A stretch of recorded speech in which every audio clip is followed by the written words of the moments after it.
ഈ സമ്മേളനം ഉദ്ഘാടനം ചെയ്യാനും വള്ളിക്കാവ് മോഹൻദാസിന് ഈ വളരെ തിളക്കമുള്ള ഈ പുരസ്കാരം സമ്മാനിക്കാനും എന്നെ നിങ്ങൾ തിരഞ്ഞെടുത്തത് ഒരുപക്ഷെ വിവാദങ്ങളിലൊന്നും ഇല്ലാത്ത ഒരാൾ എന്നുള്ള നിലയ്ക്കായിരിക്കാം എന്ന് ഞാൻ വിചാരിക്കുന്നു. അയാളെ വിളിച്ച ശല്യമില്ലല്ലോ എന്ന് വിചാരിച്ച് വിളിച്ചതായിരിക്കും എന്ന് ഞാൻ വിചാരിക്കുന്നു. എന്നാലല്ല, ഇത് എനിക്ക് ഈ സമ്മേളനത്തിൽ അങ്ങനെ പറയുന്നത് അഹങ്കാരമാണെന്ന് നിങ്ങൾക്കെല്ലാം തോന്നാം. പക്ഷേ ഈ ഒരു അവാർഡ് ചടങ്ങും ഈ സെമിനാറും ഒക്കെ ഉദ്ഘാടനം ചെയ്യാൻ ഈ ഹെർമൻ ഗുണ്ടർട്ട് സ്മൃതി ദേശീയ സെമിനാറും അത് ഉദ്ഘാടനം ചെയ്യാനും വള്ളിക്കാവ് മോഹൻദാസിന് ഈ അവാർഡ് കൊടുക്കാനും നിയുക്തനായ ഒരാൾ ഞാനാണെന്ന് ഞാൻ വിചാരിക്കുകയാണ്. എന്താ കാരണം എന്ന് പറയും, വെറുതെ പറയുകയല്ല, നിയുക്തൻ എന്നാണ്. ഞാൻ നിയുക്തൻ എന്നുള്ള വാക്ക് മനഃപൂർവ്വം ഉപയോഗിച്ചതാണ്. എന്തെങ്കിലും ചെയ്തെങ്കിലേ താൻ നിരന്തരം ചെയ്യുന്ന കാര്യങ്ങൾ താൻ അനുഭവിച്ചിടുകയെന്നേ വരൂ എന്ന് എഴുത്തച്ഛൻ പറഞ്ഞിട്ടില്ല. അപ്പോൾ നല്ല കാര്യം ചെയ്താലും അനുഭവിക്കാം, ചീത്ത കാര്യം ചെയ്താലും അനുഭവിക്കാം. കുറച്ച് നല്ല കാര്യങ്ങൾ ചെയ്തത് കൊണ്ട് ഉള്ള ഒരു പ്രതിഫലമാണ്, ഒരു കർമ്മഫലമാണ് ഇന്നിവിടെ നിൽക്കാനുള്ള എൻ്റെ അർഹതയും യോഗ്യതയും എന്ന് ഞാൻ വിചാരിക്കുകയാണ്. മലയാള സർവകലാശാലയുടെ സ്ഥാപക വൈസ് ചാൻസലറായി തിരൂരെത്തി ആ സമയത്ത് ഗുണ്ടർട്ടുമായി ബന്ധപ്പെട്ട് ഒരുപാട് പ്രവർത്തനങ്ങൾ ചെയ്യാൻ സാധിച്ചു. അതിനെപ്പറ്റി ഞാൻ പിന്നീട് വിശദമാക്കാം. ആദ്യമായിട്ട് ഒരു ഹെർമൻ ഗുണ്ടർട്ട് ചെയർ സ്ഥാപിക്കാൻ, ട്യൂബിംഗൻ സർവകലാശാലയുമായി ചേർന്ന് സ്ഥാപിക്കാനും ആദ്യത്തെ ചെയറായിട്ട് ഡോക്ടർ കറിയ സക്കറിയ സാറിനെ അവിടെ കൊണ്ടുപോകാനും, ഇപ്പോഴേ ചെയറിൻ്റെ സ്ഥിതി എനിക്ക് അറിഞ്ഞുകൂടാ, 4 കാലമുണ്ടോ 3.5 കാലമുണ്ടോ എന്ന് എനിക്ക് അറിഞ്ഞുകൂടാ. ചെയർ ഞങ്ങൾ സ്ഥാപിച്ചു എന്നെനിക്കറിയാം, 2-3 പേര് അവിടെ ഇരുന്നതായിട്ടും അറിയാം. പിന്നീട് എന്തായി എന്ന് എനിക്ക് അറിഞ്ഞുകൂടാ. ഏതായാലും ഗുണ്ടർട്ട് സ്മൃതിയിൽ മലയാള സർവകലാശാലയുടെ ഒരു അതിൻ്റെ സ്വത്വം ആരൂഢിക്കാൻ ഒരു പരിധിവരെ സാധിച്ചു എന്നുള്ളതാണ് ഏറ്റവും അഭിമാനകരമായ കാര്യം. ഗുണ്ടർട്ട് സ്മൃതിയിൽ അത് ആരൂഢിക്കാൻ ഞങ്ങൾക്ക് സാധിച്ചു എന്നുള്ളത്. ഗുണ്ടർട്ടിനെ മറന്നുകൊണ്ട് മലയാള സർവകലാശാലയ്ക്ക് മുമ്പോട്ട് പോകുവാൻ സാധ്യമല്ല എന്ന് എഴുത്തച്ഛൻ്റെ പേരിൽ സ്ഥാപിതമായ സർവകലാശാല പ്രഖ്യാപിക്കുന്നതിൻ്റെ ബൗദ്ധികമായിട്ടുള്ള സന്തുലിതത്വവും സൗന്ദര്യവുമാണ് മലയാള സർവകലാശാലയുടെ ആരംഭകാലത്തെ ഒരു അഴക് എന്ന് ഞാൻ അവകാശപ്പെടുകയാണ്. അതുകൊണ്ട് ഇവിടെ നിൽക്കുമ്പോൾ എനിക്ക് ഒരുപാട് ഓർമ്മകൾ ഉണ്ടായിപ്പോകുന്നെങ്കിൽ നിങ്ങൾ സദയം ക്ഷമിക്കണം. അത് ദീർഘിപ്പിക്കാതെ എത്രയും സംക്ഷേപിച്ചൊക്കെ ഞാൻ പറയാൻ ശ്രമിക്കാം. ആദ്യമായിട്ട് എനിക്ക് പറയാനുള്ളത്, ഇവിടെ എല്ലാവരും പറയാൻ പോകുന്ന കാര്യവും, നമ്മൾ ഗുണ്ടർട്ടിനോട് എന്തെല്ലാം കാര്യങ്ങളിൽ കടപ്പെട്ടിരിക്കുന്നു എന്ന് ഇന്നത്തെ കേരളത്തിന് ഓർമ്മയുണ്ടോ എന്നറിഞ്ഞുകൂടാ. അത് ഓർമ്മപ്പെടുത്തലാണ് ഈ ചടങ്ങിൻ്റെ ഏറ്റവും, അല്ലെങ്കിൽ തുടർ ചടങ്ങുകളുടെയും ഈ ഫൗണ്ടേഷൻ്റെയും ഒക്കെ ഏറ്റവും വലിയ ഉത്തരവാദിത്തം.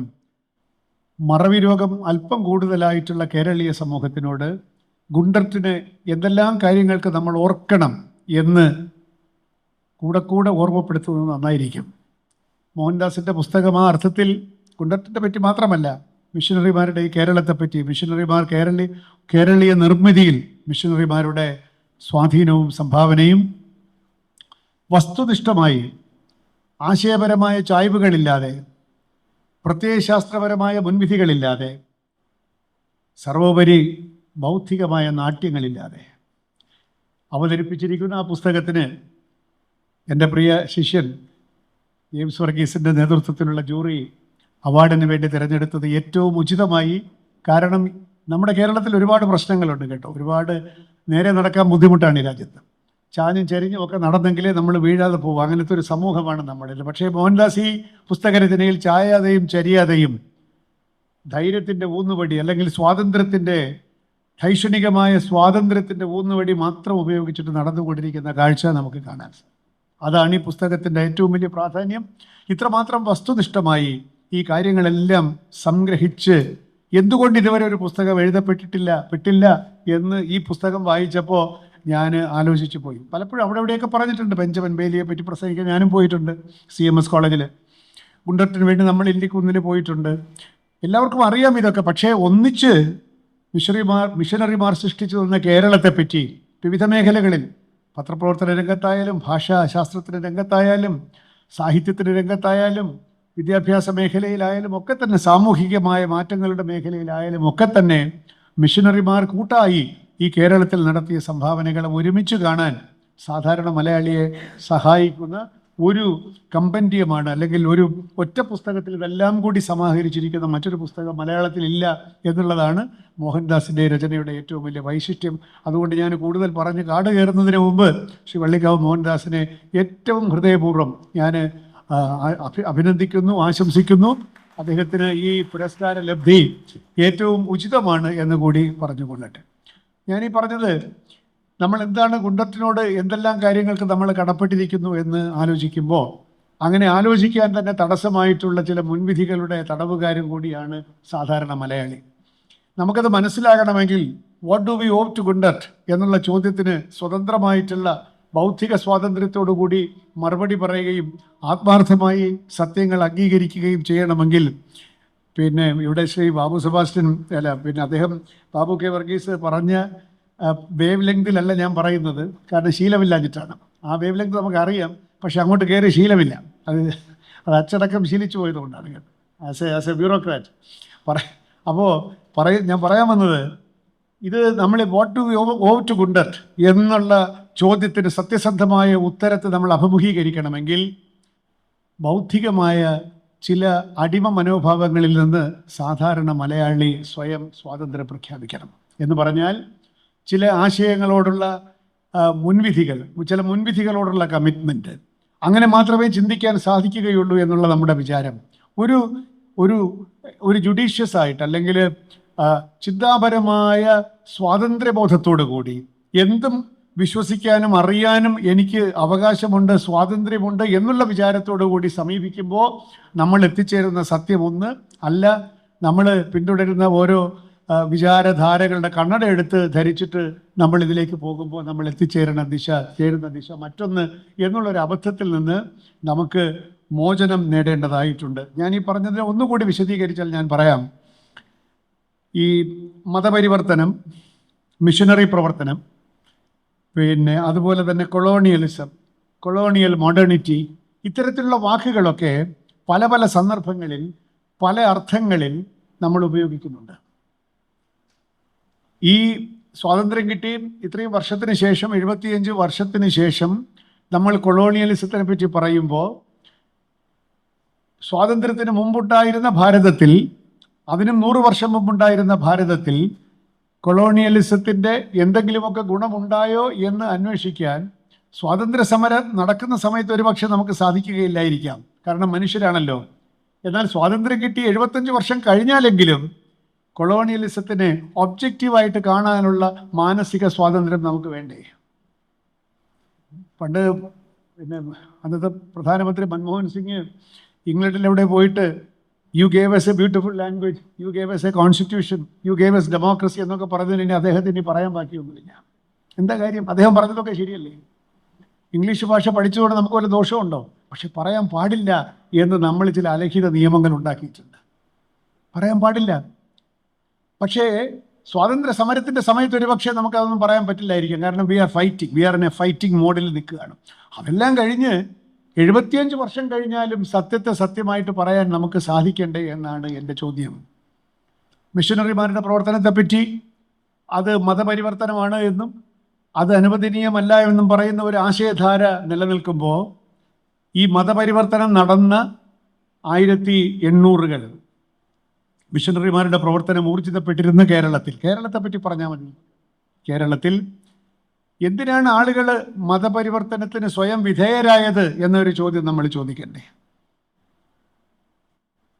കാരണം അങ്ങനെ മതപരിവർത്തനത്തിന് വിധേയമായാലെങ്കിലും എൻ്റെ ജീവിതത്തിന് ഒരു അന്തസ്സും മനുഷ്യാവകാശവും കിട്ടുമോ? മനുഷ്യനായി ജീവിക്കാൻ ഈ സമൂഹത്തിൽ എനിക്ക് ഈ മതപരിവർത്തനം കൊണ്ട് സാധിക്കുമെങ്കിൽ ഞാൻ പരിവർത്തനം ചെയ്യാൻ, ഈ ക്രിസ്തു മതത്തിലേക്ക് പരിവർത്തനം ചെയ്യുന്നത് എൻ്റെ ജീവിതത്തിൻ്റെ അന്തസ്സിന് ആവശ്യമാണ് എന്ന് ബോധ്യപ്പെടുത്തുന്ന സാമൂഹിക സാഹചര്യം ഇവിടെ ഉണ്ടായിരുന്നു എന്നും അതിൻ്റെ മറുപടിയാണ് ഈ മതപരിവർത്തനത്തിലൂടെ കൈവന്നത് എന്നുമുള്ള പരമാർത്ഥം അംഗീകരിക്കാൻ നമുക്ക് എന്താണ് തടസ്സം?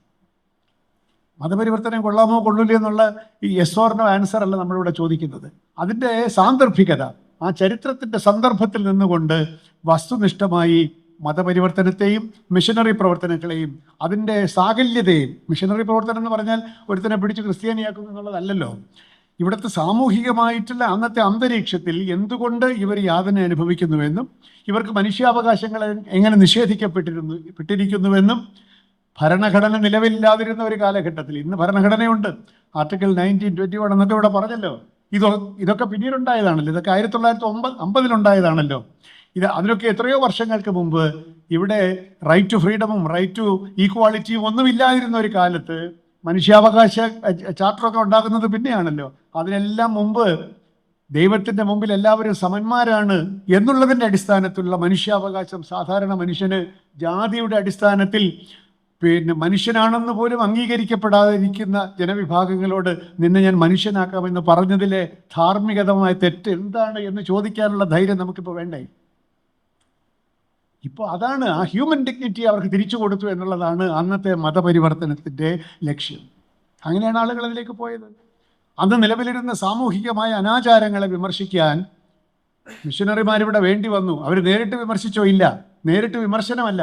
പക്ഷെ അവർ ബദലായിട്ടുള്ളൊരു ജീവിത മാർഗം അല്ലെങ്കിൽ ഒരു ജീവിത രീതി കാണിച്ചു കൊടുക്കുകയും എങ്ങനെ അന്തസ്സായി ജീവിക്കാമെന്ന്, മനുഷ്യ അവകാശങ്ങളോടുകൂടി ജീവിക്കാമെന്ന് കാണിച്ചു കൊടുക്കുകയും വിദ്യാഭ്യാസത്തിൽ നിന്ന് അകറ്റി നിർത്തുന്നതാണ് ഈ ചൂഷണത്തിൻ്റെ ഏറ്റവും വലിയ ഉപാധി എന്ന് കണ്ടെത്തിക്കൊണ്ട് അതിന് പ്രതിവിധിയായിക്കൊണ്ട് വിദ്യാഭ്യാസത്തെ സാർവത്രികമാക്കുകയും ചെയ്ത ചാവറയച്ചനെ പോലെ പള്ളിയോടൊപ്പം പള്ളിക്കൂടം എന്നൊക്കെ പറയുന്ന ആശയങ്ങളെ, അച്ഛൻ മാത്രമല്ല, അതിനു മുമ്പ് ബാസൽ മിഷനായാലും BM എല്ലാവരും ഈ വിദ്യാഭ്യാസം എന്നത് അനിവാര്യമായൊരു സംഗതിയാണെന്നും truth shall liberate, education shall liberate, knowledge shall liberate എന്നുള്ള ആശയത്തെ പ്രാവർത്തികമാക്കിക്കൊണ്ട് സാമൂഹികമായിട്ടുള്ള പരിവർത്തനത്തിൻ്റെ ആദ്യത്തെ കാഹളം ഇവിടെ ഉയർത്തിയത് ഈ പാതിരിമാരായിരുന്നു എന്നുള്ള കാര്യത്തിൽ അതൊരു വസ്തുനിഷ്ഠമായിട്ടുള്ള കാര്യമാണ്, വാസ്തവമാണ്, ചരിത്രത്തിലെ വസ്തുതയാണ്.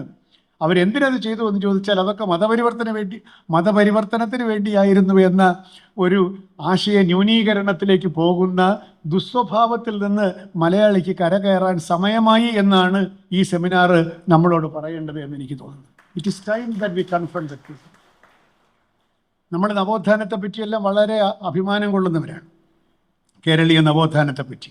അതിനകത്ത് ശ്രീനാരായണ ഗുരുവും അയ്യങ്കാളിയും ചട്ടമ്പിസ്വാമിയും ഒരുപാട് പേര്, പൊയ്കയിലപ്പച്ചനും തുടങ്ങി ഒരുപാട് പേര്, ഒരു ഫെർമെൻറ്റ്, ഒരു മാറ്റത്തിൻ്റെ ഒരു ഫെർമെൻറ്റ് ഉണ്ടായിട്ടുള്ളൊരു കാലഘട്ടമുണ്ട്. എന്നാൽ അതിന് കേരളത്തെ തയ്യാറാക്കിയത് ബദൽ മാതൃകകൾ ഉണ്ട് എന്ന് കേരളത്തിനെ ബോധ്യപ്പെടുത്തി കൊടുത്തതിൽ സമാന്തരമായിട്ട് തന്നെ ഈ അക്ഷരത്തോടുള്ള നമ്മുടെ ബന്ധം, അറിവിനോടുള്ള നമ്മുടെ ബന്ധമൊക്കെ തന്നെ പുനഃസ്ഥാപിച്ചുകൊണ്ട് അതിൻ്റെ ഒരു അന്തരീക്ഷം ഉണ്ടാക്കി കൊടുത്തതിൽ, അതിനൊരു ആവശ്യകത ബോധ്യമാക്കി കൊടുത്തതിലൊക്കെ മിഷനറിമാരുടെ പ്രവർത്തനത്തെ നമുക്ക് ഇഗ്നോർ ചെയ്യാനല്ലോ, കണ്ടില്ല എന്ന് നടിക്കുവാനേ സാധ്യമല്ല. അങ്ങനെ കാണാതിരിക്കുന്നത് കൊണ്ട് നമ്മളെ തന്നെ ന്യൂനീകരിക്കുന്നു എന്നേ അർത്ഥമുള്ളൂ. അതാണ് മോഹൻദാസിൻ്റെ പുസ്തകത്തിൻ്റെ ഏറ്റവും വലിയ ഒരു നേട്ടമായിട്ട് ഈ വസ്തുതകളെ നേരിടാൻ, അതിനെ സത്യത്തെ സത്യമെന്ന് വിളിക്കാനുള്ള ധൈര്യം മോഹൻദാസ് ഈ പുസ്തകത്തിൽ കാണിച്ചിരിക്കുന്നു എന്നുള്ളതാണ് വാസ്തവം. കേരളത്തിൻ്റെ നവോത്ഥാനം അങ്ങനെ ഒരു യാഥാർത്ഥ്യമായതിൽ ഈ ചരിത്രപരമായിട്ടുള്ള വസ്തുതകളെ നമുക്ക് അവഗണിക്കാൻ സാധ്യമല്ല. ഇനി നമുക്ക് ഗുണ്ടറിലേക്ക് വന്നാൽ, ഞാൻ ദീർഘിപ്പിക്കുന്നില്ല, ഗുണ്ടറിലേക്ക് വന്നാൽ ഒരു മിഷനറി എത്രത്തോളം മഹാനായ മനുഷ്യനായി താൻ ജീവിക്കുന്ന സമൂഹത്തിനോട് പ്രതികരിക്കുന്നു എന്നുള്ളതിൻ്റെ ഏറ്റവും ഉത്കൃഷ്ട മാതൃകയാണ് ഹെർമൻ ഗുണ്ടർട്ട്. അദ്ദേഹം കേരളത്തിലേക്ക് വന്ന ആളല്ല, ആന്ധ്രാപ്രദേശിലാണ് ആദ്യം പോയത്, പിന്നെ അവിടുന്ന് മദ്രാസിൽ വന്നു, മദ്രാസിൽ നിന്ന് കർണാടകയിൽ പോകാൻ പറഞ്ഞു. ഇല്ലേ, ഞാൻ ജയവീരത്ര ഓടിച്ചൊക്കെ വായിച്ച് അങ്ങനെ കർണാടകയിൽ പോകാൻ പറഞ്ഞു. അങ്ങനെ മംഗലാപുരത്തെത്തി, അങ്ങനെ കേരളത്തിലേക്ക് വരികയാണ്. കേരളത്തിലേക്ക് വന്നു, തലശ്ശേരിയിലെത്തി. ആദ്യം വേറൊരു ചെറിയ വീട്, പിന്നെ അതൊക്കെ മോഹൻദാസിൻ്റെ പുസ്തകത്തിൽ കൃത്യമായിട്ട് പറയുന്നുണ്ട്. പിന്നെ ഇല്ലിക്കുന്നിലേക്ക് താമസം. ഇല്ലിക്കുന്നി വന്നതോട് അദ്ദേഹത്തിന് ഒരു പ്രവർത്തന സ്വാതന്ത്ര്യമൊക്കെ കിട്ടി. 20 വർഷം, 1839 തൊട്ട് 59 വരെ, അല്ലേ, കേവലം 20 വർഷം കേരളത്തിൽ ജീവിച്ച ഒരു മനുഷ്യൻ അനാരോഗ്യം കാരണം തിരിച്ചുപോയി. ആ 20 വർഷം കൊണ്ടുള്ളൊരു നേട്ടത്തെ നമ്മൾ എങ്ങനെ വർണ്ണിക്കും? നമ്മളിവിടെ 120 അല്ല 200 വർഷം നമ്മളിവിടെ ജീവിച്ചാൽ ഇതൊന്നും നമുക്ക് ചെയ്യാൻ സാധ്യമല്ല. ഗുണ്ടർട്ട് 20 വർഷം കൊണ്ട് ചെയ്യണമെങ്കിൽ നമ്മൾ 200 വർഷം ഇവിടെ ജീവിക്കണം, സജീവമായിട്ട് ജീവിക്കണം. വെറും 20 വർഷം കൊണ്ട് അദ്ദേഹത്തിൻ്റെ മിഷനറി പ്രവർത്തനങ്ങൾക്ക് അദ്ദേഹം കോട്ടമൊന്നും സംഭവിപ്പിച്ചില്ല. വിദ്യാഭ്യാസ ഇൻസ്പെക്ടറായിട്ട് 2 വർഷം ജോലി ചെയ്തു. ഇവിടെയൊക്കെ ഒരുപാട് സഞ്ചരിച്ചു. ഡിക്ഷണറി എഴുതി, മലയാളം ഡിക്ഷണറി ഉണ്ടാക്കുകയാണല്ലോ അദ്ദേഹം. ഇവിടെ വന്ന് മലയാളം പഠിച്ച് ഡിക്ഷണറി ഉണ്ടാക്കുകയാണ്. വ്യാകരണം എഴുതി, പിന്നെ പഴഞ്ചൊല്ലുകളെല്ലാം സമാഹരിച്ചു. കേരള ചരിത്രം എഴുതുന്നു, കേരള പഴമയെപ്പറ്റി എഴുതുന്നു, 2 പത്രങ്ങൾ തുടങ്ങുന്നു. അതിനകത്ത് തന്നെ ആദ്യത്തെ കേരള സമാചാരം, രാജ്യസമാചാരം കഴിഞ്ഞിട്ട് പശ്ചിമോദയം. ആ പശ്ചിമോദയത്തിൻ്റെ ഒരുപാട് ഭാഗങ്ങൾ ശ്രീ മോഹൻദാസിൻ്റെ പുസ്തകത്തിൽ ഉദ്ധരിച്ചിട്ടുണ്ട്. എനിക്കിന്ന് രാവിലെയാണ് ഞാൻ ആ ഭാഗമെല്ലാം വായിച്ചത്. എനിക്ക് തോന്നി ഏറ്റവും വലിയൊരു, എനിക്ക് കുണ്ടറത്തിനോട് ഇതുവരെ തോന്നാത്ത ഒരു സ്നേഹാദരം ഇന്ന് രാവിലെ വീണ്ടും തോന്നി. എന്താ കാരണം എന്ന് ചോദിച്ചാൽ, അദ്ദേഹം ഈ പശ്ചിമോദയത്തിൻ്റെ എഡിറ്റോറിയൽ, അതിൻ്റെ പ്രധാന ആർട്ടിക്കിൾ തിരഞ്ഞെടുത്തിരിക്കുന്ന ഒരു രീതിയുണ്ട്. അത് വളരെ സൂക്ഷ്മതയോടുകൂടി നമ്മൾ മനസ്സിലാക്കേണ്ട ഒരു കാര്യമുണ്ട്. അത് മനസ്സിലാക്കി കഴിയുമ്പോൾ ഹെർമൻ ഗുണ്ടർട്ടിൻ്റെ മനസ്സ് നമുക്ക് കാണാൻ സാധിക്കും. ഹെർമൻ ഗുണ്ടർട്ടിൻ്റെ ധിഷണയുടെ വ്യാപ്തിയും പിന്നെ അതിൻ്റെ സ്വഭാവവും നമുക്കറിയാൻ സാധിക്കും. ആദ്യത്തെ എഡിഷനിൽ അദ്ദേഹം ജ്യോതിഷം എന്നാണ് ഒരു വിഷയം എടുത്തിരിക്കുന്നത്. അപ്പോൾ നമ്മൾ വിചാരിക്കും ജ്യോതിഷമാണെങ്കിൽ മറ്റേ അല്ല, അദ്ദേഹം ജ്യോതിഷത്തിൽ നിന്ന് ജ്യോതിശാസ്ത്രത്തിലേക്ക് വായനക്കാരെ പതുക്കെ കൊണ്ടുപോകുന്നത് നമുക്ക് കാണാം. രാശിചക്രം എന്നൊരു വിഷയം, രാശിചക്രം വളരെ അന്ധവിശ്വാസത്തോടു കൂടിയും പറയാം, പക്ഷെ അതിനെ കൺസ്റ്റലേഷൻ ഓഫ് ദ സ്റ്റാർസിനെ എങ്ങനെ ഗ്രൂപ്പുകളാക്കി മാറ്റാമെന്ന് പറഞ്ഞുകൊണ്ട്, നിങ്ങളുടെ ചക്രമെന്ന് പറയുന്ന വിശ്വാസം തെറ്റാണെന്നല്ല, അത് അന്ധവിശ്വാസമെന്ന് അദ്ദേഹം പറയുന്നില്ല, ഇറ്റ് ഈസ് എ സയൻസ്.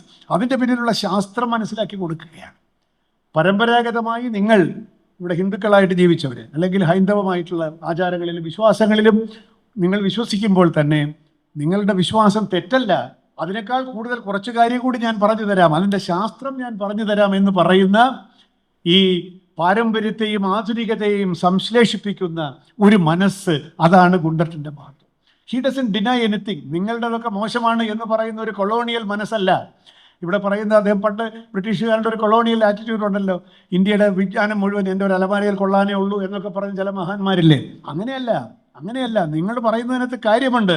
പക്ഷേ എന്താണ്, പടിഞ്ഞാറും കിഴക്കുമായിട്ടുള്ള ഒരു പാലം പണിയേണ്ട ആവശ്യം കൂടി ഉണ്ട് എന്ന് ബോധ്യപ്പെട്ടുകൊണ്ടാണ് അറിവ് കിഴക്ക് നിന്ന് മാത്രമല്ല പശ്ചിമത്തിലും ഉദയമുണ്ട് എന്ന് പറഞ്ഞുകൊണ്ട് അറിവിൻ്റെ ഒരു പശ്ചിമ സൂര്യനെ കാണിച്ചു കൊടുക്കാനാണ് പശ്ചിമോദയം എന്ന പേരിൽ അദ്ദേഹം ഈ പേപ്പർ ഇറക്കിയിരിക്കുന്നത്. പശ്ചിമോദയം എന്നുള്ള വാക്കിൻ്റെ തന്നെ ആ ഒരു ആധുനികത, അതിൻ്റെ ഒരു നൂതനത നമ്മൾ മറക്കാൻ പാടില്ല. ഉദയം കിഴക്കാണ് എന്നാണല്ലോ നമ്മൾ പറയുന്നത്. അപ്പോൾ ഇതാ ഗുണ്ടർട്ട് പറയുന്നു പശ്ചിമോദയം. ഇതൊക്കെ ഇവിടെ ആരെങ്കിലും എത്ര ശ്രദ്ധിച്ചിട്ടുണ്ടെന്ന് എനിക്ക് അറിഞ്ഞുകൂടാ കേട്ടോ. പശ്ചിമോദയം എന്ന് പറഞ്ഞാൽ പശ്ചിമത്തിൽ ഉദയമുണ്ട്, ഉണ്ട്. അറിവിൻ്റെ ഉദയം പശ്ചിമത്തിലുമുണ്ട്, എന്നാൽ പൂർവ്വത്തിൽ ഉദയമില്ല എന്ന് പറയുന്നില്ല.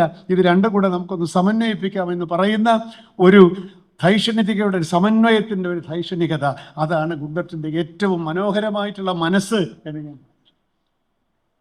കേരളത്തെ ഏറ്റവും കൂടുതൽ സ്നേഹിച്ച ഒരു മിഷണറി കൂടിയായിരുന്നു ഗുണ്ടർട്ട് എന്ന് പറയാനും നമുക്ക് മടിക്കേണ്ടതില്ല. കാരണം അത് ഞാൻ മോഹൻദാസിൻ്റെ ബുക്കിൽ നിന്നാണ്, ഞാൻ നേരത്തെ വായിച്ചിട്ടില്ല. കേരളത്തിൽ അദ്ദേഹം വരുമ്പോൾ അദ്ദേഹം കേരളത്തെ വിശേഷിപ്പിക്കുന്നത് ഗോഡ്സ് ഗാർഡൻ എന്നാണ്, ദൈവത്തിൻ്റെ ഉദ്യാനം എന്നാണ് അദ്ദേഹം വിശേഷിപ്പിക്കുന്നത്. പിന്നീട് ഗോഡ്സ് ഓൺ കൺട്രി എന്നുള്ള എൻ്റെ തന്നെ ഒരു സംഭാവനയാണ് കേട്ടോ, ഞാൻ ടൂറിസത്തിലിരിക്കുമ്പോൾ. അപ്പോൾ ഈ ആദ്യം ഇവിടെ കണ്ടപ്പോൾ ഇതിൻ്റെ മനോഹാരിത കണ്ടിട്ട് ഇത് ദൈവത്തിൻ്റെ ഉദ്യാനമാണല്ലോ എന്ന് പറയുന്ന ഗുണ്ടർട്ട് ഒരു തൽക്ഷണ പ്രണയം എന്ന് പറയുന്ന പോലെ കേരളവുമായി അദ്ദേഹത്തിൻ്റെ ഏതൊരു മുജ്ജന്മ ബന്ധം കൊണ്ട് കേരളവുമായി അദ്ദേഹം പ്രണയത്തിലാവുകയാണ് എന്നാണ് എനിക്ക് തോന്നുന്നത്. അങ്ങനെ ഈ ഭാഷയ്ക്ക് വേണ്ടി അദ്ദേഹം തമിഴിലല്ലല്ലോ ഡിക്ഷണറി എഴുതി, നമുക്ക് വേണ്ടി, മലയാളത്തിന് വേണ്ടി കറങ്ങി തിരിഞ്ഞ് ഇവിടെ ഈ ഡെസ്റ്റിനി കൊണ്ടെത്തിച്ച ഒരാളാണ് ഗുണ്ടർട്ട്. അദ്ദേഹം കർണാടകത്തിലോ അല്ലെങ്കിൽ ആന്ധ്രയിലോ തമിഴ്നാട്ടിലോ ജീവിക്കാം അദ്ദേഹത്തിന് വേണമെങ്കിൽ, പക്ഷേ destiny brought him to Kerala. നമ്മൾ കേരളത്തിൻ്റെ മനസ്സ് ആവശ്യപ്പെട്ടതുപോലെ ഒരു ഗുണ്ടർട്ടിനെ നമുക്ക് കിട്ടി എന്നുള്ളതാണ് വാസ്തവം. അങ്ങനെ നമുക്ക് വ്യാകരണമുണ്ടായി, നമുക്ക് ഡിക്ഷണറി ഉണ്ടായി, പത്രപ്രവർത്തനം ആരംഭിച്ചു. ആദ്യത്തെ പത്രം ആരംഭിച്ചു. ഒന്നല്ല 2 പത്രമാണ് അദ്ദേഹം തുടങ്ങിയത് കേട്ടോ. ഇതെല്ലാം കല്ലച്ചിന് വീട്ടിൻ്റെ വരാന്തയിലാണ് ഇറക്കുന്നത് എന്നുള്ളതാണ് മറ്റൊരു കാര്യം. 20 വർഷം അദ്ദേഹം പ്രവർത്തിച്ച ആ ഒരു ശൈലി ആരെയും അമ്പരപ്പിക്കുമെന്നുള്ള കാര്യത്തിൽ യാതൊരു സംശയവുമില്ല. അദ്ദേഹത്തിൻ്റെ വിഷയവൈവിധ്യം, അദ്ദേഹത്തിൻ്റെ അറിവിൻ്റെ വൈവിധ്യമുണ്ടല്ലോ, അത് ഭാഷാശാസ്ത്രമാകട്ടെ, സാഹിത്യമാവട്ടെ, പിന്നെ ഫോക്ലോറാവട്ടെ, ചരിത്രമാവട്ടെ, എല്ലാം അദ്ദേഹത്തിന് വഴങ്ങും. 10-13 ഭാഷകൾ വളരെ പെട്ടെന്ന് പഠിച്ചെടുക്കുന്ന അദ്ദേഹം പറഞ്ഞല്ലോ, സ്വർഗത്തിൽ പോയാലും ഭാഷ പഠിക്കാൻ പറഞ്ഞാൽ ഹി വിൽ ബി ഹാപ്പി. നമ്മളൊക്കെ ഒരു പുതിയ ഭാഷ പഠിക്കണം അല്ലേ? ഇംഗ്ലീഷ് കൊണ്ട് അഡ്ജസ്റ്റ് ചെയ്യാൻ പറ്റില്ലേ എന്നാണ് നമ്മളെപ്പോഴും ചോദിക്കുന്നത്. കാരണം ഇംഗ്ലീഷ് പഠിച്ചത് തന്നെ കഷ്ടപ്പെട്ടാണ്. ഇനി പുതിയ ഭാഷ വേണമോ എന്ന് ചോദിക്കുന്ന നമ്മളോട് 13 ഭാഷയെ കഴിഞ്ഞ് ഇനി വേണമെങ്കിലും പഠിക്കാം എന്ന് പറഞ്ഞിരിക്കുന്ന ഗുണ്ടറ്റിനെ നമ്മൾ എന്ത് ചെയ്യാനാണ്? അദ്ദേഹത്തിൻ്റെ താല്പര്യങ്ങൾ, വൈവിധ്യമാർന്ന താല്പര്യങ്ങൾ, എല്ലാത്തിനകത്തുമുള്ള ഒരു ബൗദ്ധികമായിട്ടുള്ള കമ്മിറ്റ്മെൻറ്റ്, ആ മനസ്സിനെ നമ്മൾ ബഹുമാനിക്കണം, അതിനെ ആദരിക്കണം എന്നെനിക്ക് തോന്നുന്നു. പിന്നെ ഇതെല്ലാം കണ്ടിട്ടാണ് ഞാൻ പറഞ്ഞത്, ആദ്യമായി കേരളത്തിലെ ഒരു സർവകലാശാല വിദേശത്തൊരു സർവകലാശാലയിൽ പോയി അതിനുമായിട്ട് ചേർന്ന് ഒരു ചെയർ സ്ഥാപിച്ചതിൻ്റെ ഖ്യാതി അന്ന് 3 വർഷം മാത്രം പ്രായമുണ്ടായിരുന്ന തുഞ്ചത്തെഴുത്തച്ഛൻ മലയാള സർവകലാശാലയ്ക്കാണ് എന്ന് അഹങ്കാരമില്ലാത്ത അഭിമാനബോധത്തോടു കൂടി ഞാൻ പറഞ്ഞിട്ടുണ്ട്. ഡിക്രൂസ് ഇവിടെ ഇരിപ്പുണ്ട്, ഞങ്ങളുടെ അധ്യാപകരാണ്. അത് ശരിക്കും പറഞ്ഞാൽ അവിടുത്തെ ഒരു ടീച്ചർ, അവിടുത്തെ ഒരു അസോസിയേറ്റ് പ്രൊഫസർ ഇവിടെ കലാമണ്ഡലത്തിൽ കൂടിയേട്ടം പഠിക്കാൻ വരും. ഇവർ ഞാനുമായിട്ടുള്ള പരിചയത്തിൽ നിന്നാണ് ഇത് ആരംഭിക്കുന്നത്. അപ്പോൾ ട്യൂബിങ്ങിൽ നിന്നാണ് വരുന്നത്. ട്യൂബിങ്ങൻ സെമിനാരി ആയിരുന്ന കാലത്താണ് ഗുണ്ടറ്റ് അവിടെ സെമിനാരിയിൽ പഠിക്കുന്നതും. അദ്ദേഹം ഇവിടുന്ന് പോകുമ്പോൾ കപ്പലിൽ എത്രയോ, അന്ന് കണ്ടെയ്നറാണോന്ന് എനിക്ക് അറിഞ്ഞുകൂടാ, അദ്ദേഹം ഇവിടുന്ന് കൊണ്ടുപോയിട്ടുള്ള ഡോക്യുമെൻറ്റ്സ്, ഇവിടെ കിട്ടുന്ന മിക്കവാറും എല്ലാ കാര്യങ്ങളും, because he was interested in everything, എല്ലാത്തിലും അദ്ദേഹത്തിന് താല്പര്യമുണ്ട്, അതിൻ്റെ മൂല്യം അറിയാം. ഇവിടുത്തെ പഴയ ലഘുലേഖകൾ, പത്രങ്ങൾ, കിട്ടുന്ന എല്ലാ സാധനവും അദ്ദേഹം ഇവിടുന്ന് കൊണ്ടുപോയി. ഈ പശ്ചിമോദയത്തിൻ്റെയൊക്കെ കോപ്പികളെല്ലാം ഉണ്ട് അവിടെ. അങ്ങനെ ഒരു ഗുണ്ടറ്റ് ആർക്കൈവ്സ് ഈ ട്യൂബിങ്ങിൽ അദ്ദേഹം സംഭാവന ചെയ്യുകയാണ്. അദ്ദേഹത്തിൻ്റെ വിൽപ്പത്രം അനുസരിച്ചിട്ട് അദ്ദേഹം സംഭരിച്ചിട്ടുള്ള എല്ലാ രേഖകളും it has been bequest to Tubingen university. അവരാകട്ടെ വളരെ അഭിമാനപൂർവ്വം ഒരു ഗുണ്ടറ്റ് ആർക്കൈവ്സ് വളരെ ശാസ്ത്രീയമായി സജ്ജീകരിച്ചിട്ടുള്ളൊരു ഗുണ്ടറ്റ് ആർക്കൈവ്സ്. നമുക്ക് അത് കാണുമ്പോൾ ഒരേ സമയം അഭിമാനവും അപമാനവും ഒരുമിച്ച് വരും. ഒരു പകുതി പ്രജ്ഞയിൽ നിഴലും നിലാവുമല്ല, ഒരേ പ്രജ്ഞയിൽ നിഴലും നിലാവും ഒരുമിച്ച് വരും. ചാമ്പുഴ പറഞ്ഞ പോലെ ഒരു പകുതി പ്രജ്ഞയല്ല, നമുക്ക് ഒരേ സമയം ആത്മനിന്ദയും അഭിമാനവും തോന്നും. അഭിമാനം എന്തിന്? ഇത് സൂക്ഷിച്ചു വെച്ചിരിക്കുന്ന രീതി കാണുമ്പോൾ, ഗുണ്ടത്തിനോട് നിങ്ങൾ കാണിക്കുന്ന ഈ ആദരവ് കാണുമ്പോൾ നമുക്ക് അഭിമാനം തോന്നും. This is the way it is to be done. ഇങ്ങനെയാണ് സൂക്ഷിക്കേണ്ടത്. ഞങ്ങൾ സൂക്ഷിക്കുന്നതൊക്കെ ആലോചിച്ചാൽ അതേ നിമിഷം തന്നെ നമുക്ക് അപമാനവും വരും. നമ്മുടെ ഏതെങ്കിലും ആർക്കൈവ്സ് കയറിപ്പോയാൽ നമുക്ക് ഈ അഭിമാനം ഉണ്ടാവുകയില്ല. ഇപ്പോൾ ചില പുതിയ ആർക്കൈവ്സൊക്കെ വന്നിട്ടുണ്ട്, ഡൽഹിയിലൊക്കെ ഞാൻ ചിലതൊക്കെ കണ്ടിട്ടുണ്ട്. പക്ഷേ നമ്മുടെ സാധാരണ സർവകലാശാല ആർക്കൈവ്സുകളുടെ സ്ഥിതി വളരെ ദയനീയമാണെന്ന് പറയാതിരിക്കാൻ വയ്യ. ആ ഗുണ്ടറ്റ് ആർക്കൈവ്സ് മുഴുവൻ മലയാള യൂണിവേഴ്സിറ്റി ചെയറിൻ്റെ കീഴിൽ നിങ്ങൾക്ക് ഉപയോഗിക്കാമെന്ന് പറഞ്ഞ് തുറന്നു തരിക എന്നുള്ളതാണ് ആ ചെയറിൻ്റെ ഏറ്റവും വലിയ ലക്ഷ്യം. അതുകൊണ്ട് ഇവിടെ ഇരിക്കുന്ന ഏതെങ്കിലും കുട്ടികൾക്ക് ഗുണ്ടറ്റിൻ്റെ പേരിൽ ഗവേഷണം നടത്തണമെങ്കിൽ, ഞങ്ങൾ എന്നിട്ട് 2-3 പുസ്തകങ്ങൾ പ്രസിദ്ധീകരിച്ചു. കേരളോൽപ്പത്തിയൊക്കെ ഞങ്ങൾ അവിടുന്ന് എടുത്തുകൊണ്ട് വന്ന് ഇത് വെച്ചിട്ടാണ് പ്രസിദ്ധീകരിച്ചത്. ഡിക്രൂസ് വല്ലതും ചെയ്തോ? അല്ല, ശ്രീനാഥനാണ് ചെയ്തത്. അപ്പോൾ അത് ഇഷ്ടമുള്ള പുസ്തകം നമ്മൾ കോപ്പി എടുത്തുകൊണ്ട് വന്ന് നമുക്കിവിടെ പ്രസിദ്ധീകരിക്കുക മാത്രമല്ല, അവിടെയുള്ള ആർക്കൈവ്സിനെ വെച്ചിട്ട് അത് എടുത്തുകൊണ്ട് വരാനും നോക്കരുത്, അവിടെ ഇരുന്ന് നിങ്ങൾക്ക് ഗവേഷണം ചെയ്യാം. ഗവേഷണങ്ങൾക്കുള്ള ഒരു വലിയ റോ മെറ്റീരിയൽ, വലിയ നിധിയാണ് അവിടെ ഇരിക്കുന്നത്. ആ മുറിക്കുള്ളിൽ ആ ഗുണ്ടറ്റ് ആർക്കൈവ്സിൽ ഇരിക്കുന്ന ഒരു നിധിയാണ് അത്. അതിൻ്റെ താക്കോല് മാത്രമേ ഞാൻ സംഘടിപ്പിച്ചു. നമ്മൾ പറഞ്ഞാൽ തുറന്നു തരും എന്നുള്ള ഒരു അനുവാദമാണ് ഈ ചെയറിൻ്റെ. പിന്നെ ഒരു അധ്യാപകനെ ഇവിടുന്ന് 1 മാസമോ 2 മാസമോ 1 വർഷം അവിടെ അയക്കാം. അവിടുന്ന് കുട്ടികളെ ഇങ്ങോട്ട് വരും. ഒരു എക്സ്ചേഞ്ച് പ്രോഗ്രാമുണ്ട്. കുറച്ചു കാലമൊക്കെ നടന്നിരുന്നു. ഇപ്പോഴത്തെ അതിൻ്റെ സ്ഥിതി എനിക്ക് അറിഞ്ഞുകൂടാ. പക്ഷേ അതൊരു വലിയ സുവർണാവസരമാണ്. ഗുണ്ടറ്റിനോട് നമുക്ക് ചെയ്യാൻ പറ്റുന്ന ഏറ്റവും വലിയ അനുഭാവം അല്ലെങ്കിൽ ആദരവ് എന്നത് അവിടെ പോവുകയും അദ്ദേഹത്തിൻ്റെ ഈ ആർക്കൈവ്സിൽ നിന്ന് നമുക്ക് യഥേഷ്ടം പുതിയ അറിവുകൾ ഉൽപ്പാദിപ്പിക്കുകയും ചെയ്തുകൊണ്ട് 19ാം നൂറ്റാണ്ടിലെ കേരളത്തെപ്പറ്റി, ഭാഷയുടെ, സാഹിത്യത്തിൻ്റെ, ഗദ്യത്തിൻ്റെ, വ്യാകരണത്തിൻ്റെയൊക്കെ അവസ്ഥയെപ്പറ്റിയും അദ്ദേഹം എന്തൊക്കെ ചെയ്തു എന്നുള്ളതിനെപ്പറ്റിയുമൊക്കെ പുതിയ ഗവേഷണങ്ങൾ നമ്മളെ ഇനിയും കാത്തിരിക്കുന്നു എന്നുള്ളതാണ് ആ ഗുണ്ടറ്റ് ചെയറിൻ്റെയും ഈ ആർക്കൈവ്സിൻ്റെയും ഏറ്റവും വലിയ മഹത്വം. അത് ഉപയോഗപ്പെടുത്താൻ നിങ്ങളുടെ ഈ ഫൗണ്ടേഷൻ എന്നാണ് പറയുന്നത്, അതെ, ഫൗണ്ടേഷൻ എഡ്യൂക്കേഷൻ സൊസൈറ്റി, നിങ്ങൾ തന്നെ മുൻകൈ എടുത്ത് ചില സ്കോളർഷിപ്പ് കൊടുക്കുകയോ ഫെലോഷിപ്പ് കൊടുക്കുകയോ ചെയ്തുകൊണ്ട് പുതിയ അറിവുകൾ ഈ ആർക്കൈവ്സിൽ നമുക്ക് ഉൽപ്പാദിപ്പിക്കാൻ സാധിക്കണം. ട്യൂബിങ്ങൻ സർവകലാശാല ഇതിന് എല്ലാ ഒത്താശയും ചെയ്തു തരും എന്നുള്ള കാര്യത്തിൽ യാതൊരു സംശയവുമില്ല. അവരെ ഗുണ്ടറ്റിനോടുള്ള അവരുടെ മനോഭാവത്തിലെ ഒരു റെസ്പെക്റ്റ്, സ്നേഹം, അത് ഇൻഫെക്ഷ്യസ് ആണ്. നമ്മളെ തന്നെ അത് വല്ലാതെ മാറ്റിക്കളയും.